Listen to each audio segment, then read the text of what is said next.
මේ තියෙන අලවතගොඩ අංකුඹුර පාර රඹු කෑල මුස්ලිම් ජනතාව ජීවත් වෙන ප්‍රදේශය. මෙතන පිරිස 50ක් පමණ අතුරුදහන් වෙලා තියෙනවා කියලා තමයි කියන්නේ.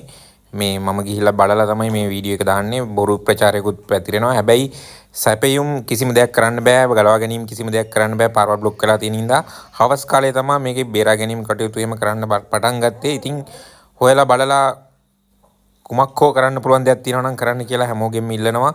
මිනිසුන් හරිම අමාරු තත්ත්වයක තමයි ඉන්නේ. ඇත්තටම ගමේ ලොකු කොටසක් ණය ගිහිලා තින්නේ. පවුල් 800ක් කියලා කියනවා. මම දැක්ක නිවුස් එකේ ඒවා බොරු. පවුල් 50ක් කියලාත් කියනවා. එපමණකුත් නෙවෙයි. පිරිස 50ක් පමණ තමයි මෙහෙම අතුරුදහන් වෙලා තියෙන්නේ.